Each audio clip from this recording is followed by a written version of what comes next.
وہ طریقے جائز بھی ہوں گے اور ناجائز بھی ہوں گے۔ آزمائش یہی ہوگی کہ جائز طریقے سے اپنی ضرورت اور خواہش پوری کرتے ہو یا ناجائز طریقے سے، یہ آزمایا جائے گا۔ اسی طرح سے دنیا کی چیزوں کی جو تمہیں ضرورت پڑے گی، پیسے کی، مکان کی، کھانے پینے کی چیزوں کی، ساز و سامان کی، تو تم اس کو اپنی ضرورت کی چیز کے طور پر لو گے یا اس کو اصل مقصد بنا لو گے، یہ آزمایا جائے گا۔ آزمانے کے بہت سارے راستے اللہ نے دنیا میں رکھ دیے۔ ہو کیا رہا ہے؟ دو باتیں سمجھ لیں جو بالکل تجربہ ہے، آپ ہی دیکھتے ہیں سمجھیں گے اس کو۔ ہو یہ رہا ہے کہ ہم بار بار پھسل رہے ہیں اور غلطیاں ہم سے قدم قدم پر ہو رہی ہیں۔ آپ پہلے اسی بات کو یاد کر لیں کہ غلطی جس سے ہوگی نقصان اسی کا ہوگا یا کسی اور کا ہوگا؟ اسی کا ہوگا۔ تو ہمیں یہ غور کرنا ہے کہ ہم کہاں تک اپنا نقصان کر رہے ہیں۔ سوچنے کی بات یہ ہے، ہم سے غلطی ہو رہی ہے اللہ تعالیٰ کی دی ہوئی نعمتوں کے استعمال میں بھی۔ ہم غلط طریقے سے اللہ کی نعمتوں کو لیتے ہیں اور غلط طریقے سے استعمال کرتے ہیں۔ پیسہ کمانے کا ہمارے پاس راستہ آتا ہے تو اس میں جائز راستہ بھی ہوتا ہے اور ناجائز بھی ہوتا ہے۔ وہ راستہ بھی ہوتا ہے جو اللہ کو پسند ہے اور وہ راستہ بھی ہوتا ہے جو اللہ کو ناپسند ہے۔ یہ تو ہو سکتا ہے کہ دنیا کے قانون کے اعتبار سے وہ جائز ہو، جیسے سود کا راستہ ہے، سود سے کمانے کا راستہ دنیا کے قانون کے اعتبار سے بہت ہی صحیح ہے، مگر اللہ کے قانون میں وہ بالکل غلط ہے اور قانون اللہ کا چلتا ہے۔ وقتی طور پر آپ کو فائدہ نظر آئے مگر انجام کے اعتبار سے نافذ ہوگا اللہ کا قانون۔ تو کمانے کے راستے جائز بھی ہو سکتے ہیں اللہ کی نظر میں اور ناجائز بھی ہو سکتے ہیں۔ ہم لوگوں نے ملا رکھا ہے، عام طور پر خواہشات اور ضروریات پوری کرنے کے بھی بہت سارے راستے ہیں، ہم نے گڑبڑ کر رکھا ہے سب کو۔ اب اس میں جتنی چاہے تفصیل کر لیں، یعنی مثلا کمانے کی تفصیلات میں جائیں آپ تو کمانے کے جو راستے امانت و دیانت کے خلاف ہیں وہ سب بھی ناجائز ہوں گے۔ کمانے کے کسی راستے میں اگر کوئی آدمی ڈیوٹی پوری نہ کر کے پیسہ کماتا ہے تو اس میں بھی ناجائز چیز داخل ہو جائے گی۔ ایک آدمی کی ڈیوٹی 8 گھنٹے کی ہے اور تنخواہ اس کی 30,000 ہے 8 گھنٹے کام کرنے کی، تو اگر وہ 6 گھنٹے کام کر کے 30,000 لے رہا ہے تو غلط لے رہا ہے۔ ایک آدمی کے پاس کسی بھی راستے سے پیسہ آنا ممکن ہے اور وہ جھوٹ بول کر پیسہ لے رہا ہے، دھوکہ دے کر لے رہا ہے، غلط مال بیچ کر لے رہا ہے۔ آپ غور کریں ان میں سے کون سا قصہ ہے جو ہمارے یہاں نہیں ہو رہا؟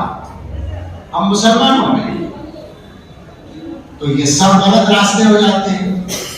خرچ کرنے پر آ جائیں تو ہمارے جو حالات ہیں وہ سب کے سامنے ہیں۔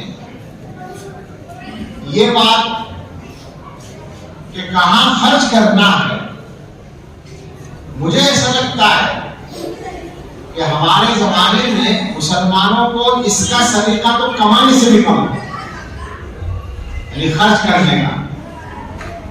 اللہ تعالیٰ نے رہنمائی فرمائی ہے، پابند کیا ہے ناجائز جگہ پہ خرچ نہیں کرنا ہے، لیکن ہم لوگ اپنے خرچے کا اندازہ لگائیں تو ہمارا کتنا پیسہ اللہ تعالیٰ کی نافرمانی میں جاتا ہے۔ خاصی آمدنی مسلمانوں میں بہت سے لوگوں کی نشے میں جاتی ہے، جوئے سٹے میں جاتی ہے، کیا ہے کھلے ناجائز راستے ہیں خرچ کرنے کے، اور